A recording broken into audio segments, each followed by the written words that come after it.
Hello and welcome to the weekly kickoff. It's Monday, 8th of January. We've got Martin Green, Alex from Need for Tips, and Big Man on campus. We're here to talk a few things today. We're going to have a look at some of the freakish FA Cup results, taking a look at some other things that are happening, obviously, in football. And pleased to see that the bankroll schedule is getting back on track here with the weekly kickoff on a Monday. But first of all, Martin, Alex, and Big Man, thank you very much for joining me. Happy Monday. Hello. Thanks for having us, Nat. Wonderful stuff. Now, I know, Marty, you're probably a little bit nervous because we are going to talk a little bit about the Gunners, and a little bit of surprise for you to be on the show. I don't think you were quite expecting it, but let's. Just got Before we. got my laptop to write an article about the NBA, writing about the Celtics versus the 76ers, and then SBR called, and now I'm live. It's very exciting. Well, listen, before we talk about Arsenal's result and Wenger in, Wenger out, and see how you feel at the moment on that one, let's quickly discuss. Obviously, we've got Monday's FA Cup match, Brighton versus Crystal Palace. We did discuss that the other day when we did a show. Ben fucking Vento Delo for hi everybody commenting. So Brighton versus Crystal Palace, a mixture of opinions I think on this one. I have to say I'm leaning towards the unders. Big Man, you said the draw on this one. Yeah, I haven't had a great weekend with FA Cup, but yeah, I kind of like the draw. I mean, both these teams. I mean, you look at Palace. I mean, the lineup not exactly strong today. No Benteke, no Zaha, no Kabay, no Loftus Cheek, no Fusa Mensah. They're very low level lineup for them, which is interesting. Brighton, a team generally very good on the defensive end. I would like to hear a weather report if Martin Green has one. I know he lives near Brighton Hove Albion, but yeah, I'm going to lean with the draw. If you can't split it, I usually just go with the draw, and that's going to be my thoughts here. I think we can see a replay in this one. What's the weather report there like, Martin? It's a pretty cold, grim January evening in Sussex. It's not raining or anything like that, but it's very cold. It's very dreary. These are two teams that really hate each other. The rivalry goes back to the 1970s when the Brighton manager at the time gave a very inflammatory post-match interview and started massive fights between the fans, and all kicked off, and they hate each other ever since. So I think it will be quite an interesting atmosphere down there, but I'm not sure we'll see a great deal of quality on the pitch. Brighton kind of stifle the life out of games, defend. Don't show too much ambition. And like Big Man said, the Crystal Palace are missing their best attacking players. So yeah, I was looking at maybe a draw or maybe quite a low scoring game, unders. Yeah, unders for me, I have to say. Big Man's the draw. Alex, what's your thoughts on the game there? Because of the bad quality on the pitch, I'm going for both teams to score here. Poor teams, as Big Man said, Crystal Palace are missing a lot of players, a lot of important players. Zaha is not present. Benteke is not present. So I think that even like that, quality, low quality, but at least both teams to find the back of the net at 2.1. All right, so if we get a 1-1 draw, we all win. But let's wait and see. Now we've got to talk. I see Delo Force, you started. Leicester, Chelsea, Leeds, Arsenal, Sampdoria, Juventus. What an awful weekend for me as well. Some freakish results here. Let's start with the first one that I know that Martin and myself were all over, and that is Fleetwood versus Leicester City, 0-0. What happened to Jamie Vardy? What happened? What happened to this match, Martin? Why did it end in 0-0? Yeah, this one was the one that annoyed me the most, actually, because probably even more than Arsenal, because I had a bet on it. Jamie Vardy was injured; he had a groin injury, but Claude Puel, just like Arsene Wenger, showed absolutely no respect to this competition, which is absolutely ridiculous. When Leicester can't win the league, they're not going to get relegated. Why not send out your best players for this game? They could have, if they had Ndidi playing, if they had Riyad Mahrez playing, if Albrighton had started, if Okazaki played up front, they could have killed Fleetwood. Instead, he fielded an inexperienced team full of players that weren't match ready. and they showed nothing. I don't think they had a shot on target the entire game. Very, very similar prognosis to the Arsenal match and the Chelsea game. Just managers that didn't really show the competition due deference. And yeah, I guess the lesson to learn there really is to keep your stakes a bit low on the FA Cup third round, because Yeah. freak results and teams that you really, it's logical for them to take it seriously, just for some reason don't. So very disappointing. Yeah. Yeah. Well, I know I've spoken with Alex at length on this. Alex, I know you sort of shy away from sort of cup betting, FA Cup betting, purely on the basis as, which teams, and we did talk about this on our FA Cup show, but which teams sort of take it seriously, which teams don't. And you do see some freakish results here. Again, 0-0 Norwich City versus Chelsea. Do you want to expand on that, Alex? Yeah, it's a weird round. I said to myself that I will not bet that round, but I was watching your video with the FA Cup, and I went with the guys. I went with some of the big man's bets and some of Martin's bets, and I went down, like that. I was like, I said on chat, I was beneventoed, something like that. But yeah, Chelsea weird. Leicester, as Martin said, no shots on goal. Fleetwood, 4 shots on goal, 14 attempts. They could easily win that match if it is to take it like that. Poor result by Chelsea, and they played an okay squad, let's say, with Batshuayi, Pedro, Willian, Drinkwater. So I don't understand how come I saw the matches, but it was like a vacation match, And like, I don't want to score, let it be. But it's a mistake from one point of view, because in case of the draw, this game will be replayed. So their schedule will get more busy. Why to do that when you can easily win that game and go on with it against Fleetwood, Norwich, or against whom Arsenal played? I don't know. Nottingham Forest. Nottingham Forest, yeah. Weird. Yeah, yeah. And, another one as well, Aston Villa losing to Peterborough. Were you on that one with me, big man, Aston Villa? Because that, Aston Villa, 5th there. They're a team that really should be taking this competition seriously. Peterborough, a League One team. Yeah, I luckily took the over in that game, so it came in. But I actually want to comment on 2 things with the FA Cup. One of which is the less messy one. I do want to get this out of the way. I took Wigan Athletic. What a brutal beat that was. I mean, they're up 2-0 for most of that game, up 2-0 at half, give up a goal in the 55th, and then they give up a goal in the 92nd minute. I mean, that's just, they were huge underdogs. That was a tough one. And then I actually want to relive, guys. Friday night, I don't want to make anyone sick here, but I had food poisoning. I was throwing up. I wasn't feeling good. I didn't get a lot of sleep. And I don't know that the best idea after that was to stay up until basically I wake up at 7 a.m. and watch this shit show. I got even more sick watching it. I literally got sick watching this game as I just sat there and just wallowed and watched this pathetic group have 60% of the possession and not one shot on goal. I literally thought like I was watching an under 7 match or something. It was awful. It was just disgraceful. I don't understand this. We're not going to care about this cup. It seems like people are caring more about the Carabao Cup opposed over to this one. You look at the disgusting performance we saw out of Arsenal Football Club, which we'll get to, but definitely a very odd weekend. But I had a couple tough beats as well with some of the matches as well. Yeah. Just see a couple of commenters as well about Real Madrid. We're going to get to them shortly, and whether to stay away from them all season long, probably a good idea. Wolves was another tough one also. Wolves was a tough one, totally. 0-0. Weren't you on Yeovil Town versus Bradford City? Were you on Bradford City? I liked Bradford. Yeah. And how about also we all had Fulham, I believe. They didn't show up, and then and Stoke loses to Coventry City.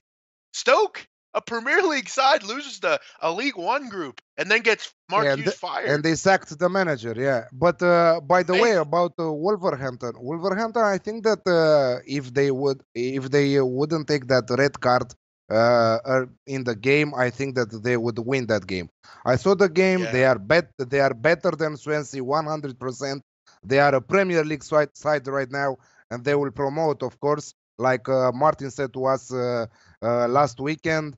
I saw the match because Martin said that the Wolves are great. They are doing tiki-taka, Barcelona, blah, blah, blah. And yeah, it's real. They are a really good team. But the problem with Yeah. the FA Cup that we found, guys, is, Martin made the great point about, trying to find teams that care about the competition. Now, looking at the competition, there would probably have been no team that cared more about it than Leicester City. I mean, they're not winning anything. They're in the Hmm. middle of the Premier League. They have a new manager. This should be a great time to get some hardware. And that's the team. The only feasible way of thinking about it was maybe they just thought, you know what? Let's play this game at home. I don't understand the thinking pattern behind this at all. It didn't make any sense because they could have, if you just thrown one or two different players, you would have beat Fleetwood Town. I mean, just dreadful performance. Yeah, yeah. I have as well. We've got Ryan Hong. All these guys' FA Cup predictions were way wrong. A lot of them were. We did go for. I went for both teams to score. Wow. Liverpool versus Everton. If you remember, I got that one in the beginning. I actually went for Manchester United win to 0, and then Huddersfield as well. Thanks for picking that up. We've got Middlesbrough Nick won. 427 PC. We got some, but we did at the beginning. We made a disclaimer. It is FA Cup, and cups are very hard to bet on. So more for a bit Haters of fun gonna with hate. low stake. Haters gonna hate and Haters lovers gonna gonna hate. love. Yeah, But listen, exactly. let's get to the freakiest one of all, and over to our Martin Green, our M in team, Nottingham Forest versus Arsenal. What went wrong there, Martin? Oh, I think it was the same. It was the same issue that Claude Puel had. He just chose a very inexperienced side. There was, I mean, they got found out defensively. Per Mertesacker, I think that's the game that will send him to retirement. He's too old for it now. He doesn't have the legs. Rob Holding, I mean, you can't really mitigate for one player who. I mean, Rob Holding was practically man of the match in the FA Cup final in May. He just turned up. He had the worst game I've ever seen from an Arsenal player. You can't really mitigate against that. They had them two at centre half, and that caused them to concede 4 goals. The final 3 of them were Holding's fault. Going forwards, Theo Walcott didn't really impose himself on the game. Neither did Danny Welbeck. These are 2 players that should be in the England squad, but they're lacking match fitness. I think it's another problem. You're playing players that aren't really fully fit because they've been sitting on the bench all season, and they just lacked spark. There was nobody in midfield to grab the game by the scruff of the neck. I think Nottingham Forest just wanted it more. Let's not forget, this is a Nottingham Forest side that have sacked their manager. They're in total disarray, and they rested players as well. It wasn't even a full-strength Nottingham Forest side. They're 15th in the Championship. So, no, just a very, very embarrassing time. It's the first time Arsene Wenger's ever been knocked out of the FA Cup at the 3rd round, and he's won the competition more times than any other manager in history. He's won it 7 times. So it's hard to accuse him of not taking the competition seriously because he always has. But on this occasion, he didn't really show it much respect for the starting 11 that he fielded. Yeah. Any reason? Do you know why? Any reasons why? It's really Arsenal, one of the favourites to win the FA Cup, and crashing out in the 3rd round here. That quite an upset. I mean, he could argue that he's got a big game against Chelsea midweek, the Carabao Cup semi-final, but you've got to keep Ozil and Sanchez, at least have them on the bench. Like, I mean, you're paying these players plenty of money. They've got the legs to play 2 games a week. I mean, even if you're going to start a young and inexperienced team, you need to have your big guns at least on the bench, ready to come on and rescue you if things do go awry. I mean, maybe you could argue that he didn't want them to win because he was banned from the touchline and he didn't want. But I don't think you could really level that at him. I don't know. They just picked a bad team. They were poorly motivated. They lost to a hungrier side that wanted it more. It's a disaster, and it's an embarrassment, really. Yeah. So what I was reading about Arsenal today, they are expected to sell a number of a lot of players from the first team, including Sanchez, Coquelin, Debussy, and Ozil and Jack Wilshere yet to sign their new contracts. So I heard that Arsene Wenger wants to rebuild the team in summer. But I'm hearing this for the last 2-3 years. 20. I don't know how many. But I'm sure that they will lose Alexis Sanchez, and I'm sure that they will lose Ozil. And without those two, Arsenal is nothing. Arsenal will not catch the top 10 in the Premier League. Any thoughts on that, Martin? I mean, it's a ridiculous situation that they've let it get to Ozil Sanchez being in the final 6 months of their contract. But he took a gamble in the summer. He didn't sell them. He kept them because he thought that they could fire him back into the Champions League, and the transfer fee that he foregoed on them, he thought he would make that back by the riches that you get from the TV deal by qualifying for the Champions League. Actually, he hasn't really been. Sanchez hasn't really lived up to that. He hoped that Sanchez would score another 30 goals and make 17 assists this season, but his numbers have been terrible by comparison because he doesn't want to be there. So I think Wenger just took a gamble, really, that backfired. They would have sold him if they could secure Thomas Lemar in the summer. In the end, Thomas Lemar decided this probably wasn't the best place for him to launch his career. So, yeah, it was a gamble. It looks like it's backfired. I'd just keep them now for the remainder of the campaign. There's no point in cashing in on them now. You've already turned. The funny thing, Martin, you realize that a lot of big players don't want to sign with Arsenal when Arsene Wenger is still a manager. They don't want to come to that team. Instead of that, they will go to other teams. They don't simply like Arsenal to sign with Arsenal. It depends on the sort of player you are. I think if you're a relatively young, strong attacking player, you want to play for Arsenal because it puts you in the shop window to secure a move to the next tier up, and you're going to get a lot of chances to impress going forwards. They're not a defensive team. Yeah, I think there's a certain caliber of player that would want to go there. I think he could still do a decent job of rebuilding by cherry picking some good players from Germany and France.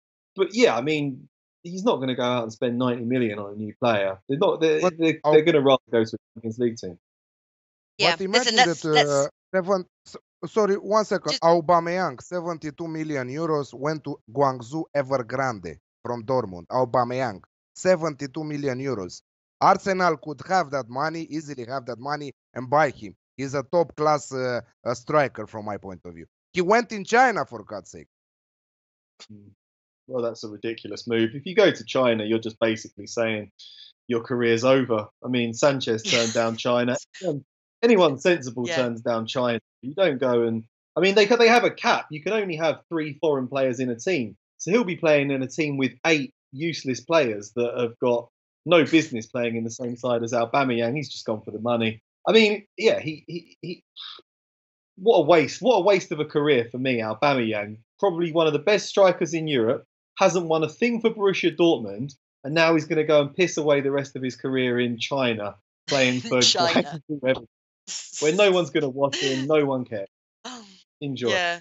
Well, big man, I know you've got lots of opinions on Arsenal. Obviously, they go and play Chelsea midweek. Do you think that they were saving their strength to compete against Chelsea? They drew 2-2 in last Premier League meeting. What are your thoughts here? Arsenal headed to Chelsea on Wednesday. Well, I've made my thoughts on Arsenal, and listen, I love Martin Green. I've tried to defend him and his club.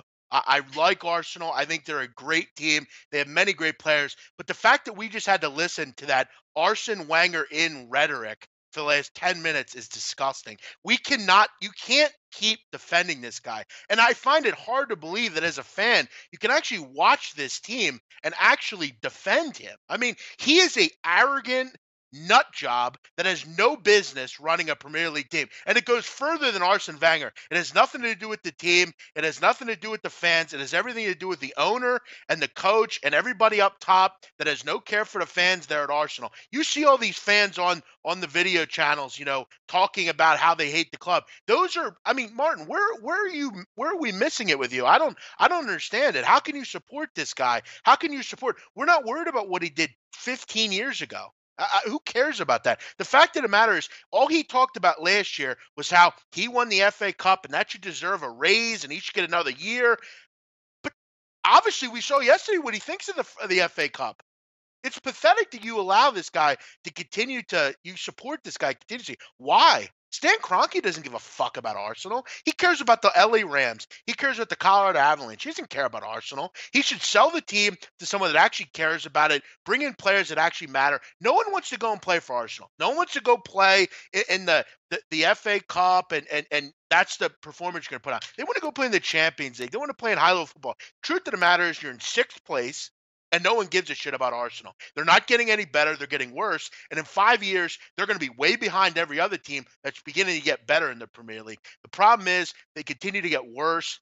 They're not getting any better. And until they decide that Arsene Wenger needs to get out of there and move on and say, we're done with this, enough, they're never going to win anything. And it's sad that you keep supporting people like him. He is everything wrong with football. And I know I'm not the most polished guy to talk about it. I don't. You'll have to go at me as if I'm giving a Wenger in rhetoric. Not once did I say Wenger should stay during that time. Natalie asked me why Arsenal lost the football match, and I explained why I think they lost the football match. Arsenal desperately need a change. Wenger's not working. I appreciate that. But I don't think they're going to fire him halfway through the season. At Why? Best, he'll be in the They're summer. not winning anything. A 2-year But they're not winning contract. anything. Why? I know. I wouldn't have. I don't think he deserved a 2-year contract. But Stan Kroenke is the cancer at the heart of the club, who's ruining it. Ever since he came, we've been left behind in terms of spending by our rivals, which is really hard to take. There definitely needs to be a change. But so many teams have changed their manager, and they've had years in the wilderness. So you can't just make a rash decision to just get rid of him now and bring in whoever, because Man United, David Moyes came in, they were terrible for 4 or 5 years. And there's lots of worse examples than that. They're hovering around the top 4. They're not doing great. They're not spending money. I think they need a change, but I can't see it happening anytime soon. So what do? When I was a little boy, I had Arsenal curtains, Arsenal duvet, Arsenal wallpaper. I have no choice in the matter. I can't just turn around and say, I want to support Chelsea now because they're going to win the Champions League, or I want to support I'm not Man City. saying that, but I think Bigman, I think that's the thing with, it sort of almost runs through your blood. You don't just hop and I change agree. it. Listen, You ride through. It's like a relationship. You take Nat, the I rough with get the it. smooth, No, listen, and poor Martin right now is going through the rough, and we need to support him. But you as fans have to say, you know what? But we have to boycott. You have to do something about it. You have more play over there than we do. We can't do that. Over here, the NFL is a big business, unfortunately. And if I go on the radio and complain about the Eagles, that's not going to change anything. I understand. I hear your passion. And I've made it clear. I feel bad for people like you. I really do. I think you have the best fans in football, arguably, and you have to put up with it. It's a shame. You're run by a maniac, a man, and you're run by a group that has no care for you. I actually, in this whole conversation, I feel bad for all Arsenal fans. I don't think they deserve it. I think they're some of the best in the world, like I said, and it's a shame that nothing will get done. You went from the Invincibles to this, and you're right, nothing will change, because if you bring in a manager, let's say you bring in Ancelotti or somebody like that, they don't want to spend money. They have the most cash reserves in the world, probably. They don't spend any money. And now you're talking about selling off the players that have at least kept you somewhat relevant. I mean, it's a shame. I do feel bad, but I also feel like, well, stop going to the games then. If you feel so strongly about it, because it feels like rock bottom has come to Arsenal. I mean, why keep going to the games? Why keep supporting? The only way, you're right. The only way you can hit Stan Kroenke is in the pocket, because he doesn't care about success. Right. All he wants is money to plow it into US franchises. He sees Arsenal as a cash cow. So but now Arsenal finished outside the top four. If they finish outside the top four again this season, that'll affect their sponsorship deals and it affects your prize money. They're not going to have money to reinvest in the team. So Wenger's air of invincibility in the club is going to fade away. The only reason why they keep him in charge is because he delivers top four football every season and he doesn't spend much money. So it makes Arsenal a very profitable club. But in the last 8 or 9 months, that has finally slipped away. And they're going to realise it. So I think they are going to pull the trigger on him pretty soon. If Arsenal don't, I mean, they could still win the Europa League. They could still sneak into the top four. They're only 3 points behind. I mean, Liverpool have just sold Philip Coutinho. Tottenham have got their problems. It's not beyond the realms of possibility that Arsenal do finish in the top four. It's looking unlikely because the mentality doesn't seem to be there at the moment.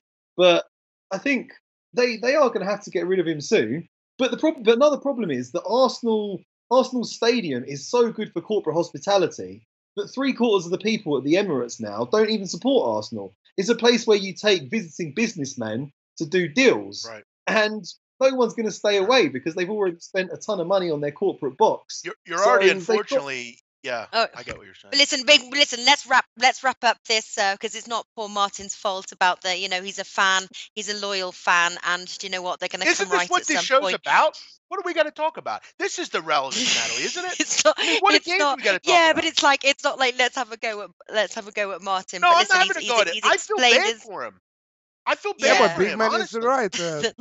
Big Man is right. Yeah. Two free matches with no fans in the stadium. I think that it will mean something, despite the fact that they already bought their season tickets. But they will demonstrate that. Come on, if you don't do something, we are not coming here to I mean, has to support you. has he ever been at a game? Have you ever seen him in a match ever? I mean, really? Yeah, Kroenke, have you ever Kroenke- seen him? Kroenke turned up to the FA Cup final dressed in a gangster suit and The just, final. yeah, looked He doesn't Yeah. even know the result half the time, probably. It's amazing. All right, guys. Listen. We'll Let's move on. Let's move on because the other team that I want to talk about is we've had a few comments. Obviously, is Real Madrid slipping 4th place. Can you believe it? 16 points, I believe, behind first place Barcelona. Another team looking like they need to change it up. Alex, tell us what is going wrong for Real Madrid this season, and are you staying away from them? More importantly, from a betting aspect. Yeah, from now on till I don't see any improvement signs, Ronaldo to be back. I don't think that he will ever get back on his best shape because he is very nervous on the pitch. I saw the match against Celta Vigo. He was very nervous every time that he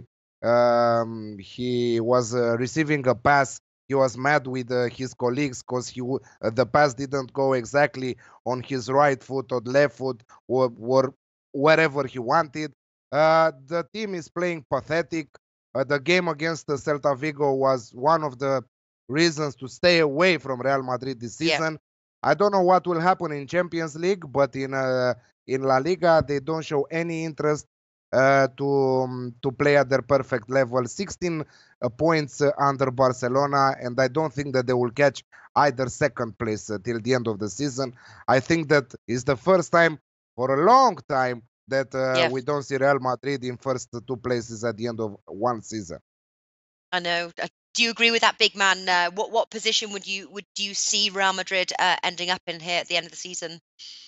Well, look, I think they are what they are. I mean, and I think it's clear what they're doing. I think they're probably putting all their eggs in the Champions League basket at this point. I mean, you mentioned it, Natalie. They're not catching Barcelona, and then Barcelona goes out and says, "Well, we know we're strong, but we're going to go out and add Coutinho," and they just snatch him from Liverpool. So yeah, listen. I mean, it's not been a good year. It's time to forget this year for them. But hey, still have the Champions League. They're still in that stage. So hey, might as well put all your eggs in that basket and try to do that there. I think they are what they are. I mean, they're probably second or third, but they're not going to get first. So it really doesn't matter, does it? Yeah. What about your thoughts, Martin? Are they putting all their eggs into the Champions League basket this season, Real Madrid? I guess they probably are, yeah. I mean, they have already won 3 trophies this season. They won the Super Cup, they won the Club World Cup, and they won the European Super Cup. But obviously, the big two for them are La Liga and the Champions League. They are struggling. I mean, the old adage goes that if you stand still, you go backwards. And they didn't invest in the summer. They thought we've got a team that was good enough to win the league and the Champions League. Next season, they'll just win it again. That doesn't really work in football. You need to bring in new faces to freshen things up, to keep existing players on their toes, and to give everyone a fresh dose of motivation. They didn't spend anything in the summer, and I think they're struggling because of that. Like Alex said, Ronaldo's a year older and struggling for form. I don't think they're not going to get anywhere near Barcelona in the league. I mean, I can see them overtaking Valencia, but Atletico will give them a good fight for second place, I think. Yeah. Champions League, you never know. I mean, everyone's suggesting that they've lost already to PSG. I don't really buy into that. I think they've still got a very good chance against PSG. On their day, this is still an exceptional team, and they know how to raise their game on the biggest stage. They've got probably the best midfield in the world. If Ronaldo rediscovers his shooting boots, I think they can come good this season. I still haven't completely given up hope on Real Madrid. Yeah, reading a few comments there, it did look, I just saw one comment was Ronaldo done. Ronaldo is done, says Pierre David. You think though he could be coming back? Could he just be? He's had so many sort of new additions to his family right now. Do you think he's just really focusing on that? Do you think he's really done? Yeah, he wants to do a football team, 11 children maybe, and to start managing it. But from my point of view, I think that he will try to leave Real Madrid and to return in Bring the him to the Premier League, baby. Where, Manchester United all the way for him. Yeah. Oh, And that'd be anyway, great. talking about Real Madrid and not spending money. Barcelona obviously making the second biggest purchase there, 140 million on Coutinho. Was it the wrong time of year though to buy him? Obviously, in the January transfers there, should they have got him earlier? He can't play in the Champions League. Anybody got any opinions on that? Is it a good move to be doing it right now? I think it's a good Well, they've- move because Andres Iniesta is getting on now. He hasn't got the legs to play in every game. So you bring in Coutinho, he'll play all the league games. They've already got a decent advantage, and he can help them maintain that advantage over Valencia and Atletico Madrid. Then you keep Iniesta free for the Champions League, which is great. And they were going to Okay. sign him next summer anyway. Why not? Why not just sign him now? Bed him into the team, and then you've already had 6 months of him gelling with the new players, and they'll go into next season looking good. I think it's they probably paid slightly over the odds for him, but that's the level of the current market. I think a good signing in January can really galvanise a team and help you kick on for the second half of the campaign. So I think it's good move for Barcelona. Terrible move for Liverpool. How excited all the Liverpool fans were that they finally got Virgil van Dijk to sort out their defence. Naby Keita's coming in the summer. They finally got a decent spine. They turn around and sell their best player. Against Everton, I know they won, but they struggled going forwards. I mean, without Coutinho, with that magic, I'm less worried about Liverpool now. If they'd have kept Coutinho and had Van Dijk, could challenge Man City for the title. Now it all depends on who they're replacing. Yeah, very, very true there. Well, Alex, what are your thoughts? What are your thoughts there with Liverpool selling Coutinho? About Coutinho, I think that Liverpool made their magic deal. I think that Coutinho was in the same place with Alexis Sanchez not wanting to play against Arsenal. Coutinho didn't want to play anymore for Liverpool. So I think that Mo Salah right now is the best player that Liverpool has. Declared also the player of the month in December, the fans player of the month in December. I think that with the money that they took for Coutinho, they can buy 2-3 incredible players from my point of view, from Bundesliga, from La Liga, something it always exists that can be transformed. I think that Coutinho didn't give 100% from the start of the Premier League till now. So I think that they did well to sell him with that amount of money. Yeah, big man. Do you want to weigh in on here? What are you thinking? Yeah, I could see I understand Martin's point. I mean, but I also understand Alex's point. I mean, you got to kind of unload certain people that maybe you think you can replace and get another player to. Maybe go after Thomas Lamar. I think you got to have to. From what I've read there lately, that's not going to happen over the transfer window. Yeah, I mean, but I understand Martin's point as well. I mean, you're losing a great player. Sometimes you got to do that. Look at Everton. Mm. I mean, they lose Lukaku. They go out and get all these players, and they still have the same problem. They can't score goals. So, I mean, sometimes it's better to just stick with where you're at, wait a little bit. But Barcelona had wanted Coutinho for a while. I mean, they were going to offer whatever. I remember back in the summer they were offering big money to him. And that's why we can look at the point that's why Barcelona is always one of the top 2 teams in the world, and that's why Liverpool is 4th or 5th. I mean, that's It's not. well, I'm just saying though. That's why. No one resists Barcelona. You're right. Nobody. And It that's the happened with point. Luis. They just Happened with Fabregas, and it's Gareth Bale, Cristiano Ronaldo. You have to let him go in the end. I don't think. Yeah, they couldn't have kept him against his will for too long. It's just a shame for the Premiership that it's losing one of its best players to La Liga, and I think there has to come a tipping point where English clubs have to start saying no to Barcelona and Real Madrid. I think if it was Chelsea, Chelsea would say no. Man City would say no. Liverpool don't have quite that amount of money yet. They have to take the money. But if it was Barcelona wanted De Bruyne or Barcelona wanted Eden Hazard, I Never. think they would have said no. Never. no, they wouldn't be. Never. And that's why we can look at the current state, and that's why Liverpool is on that second or maybe approaching even the third kind of level. I mean, you have Barcelona, Man City, PSG, they're up top because they're like the Yankees. The Yankees everyone hates in America, but we respect them because they just go out and buy who they want. They want this person. We don't care what you think. We're going to offer you more money than you can. So we're going to go out and get them. That's why Barcelona is always up top because they just go out and buy who they want. One important question lately in the last years, I don't understand what is the problem with the players trying to go away from a team and doing what exactly is in their power to leave, like Neymar did, like Coutinho did, like Sanchez is doing. Like how to deal with this kind of players? How to deal with them after all? You got to give them what they want sometimes. Just, Yeah. All right. I think football fans hope that their players will stay with their team throughout their careers, like Francesco Totti, like a gentleman, or you want one club players, that just stick Messi, with them Gerrard. because they love the team. Messi, well, it doesn't.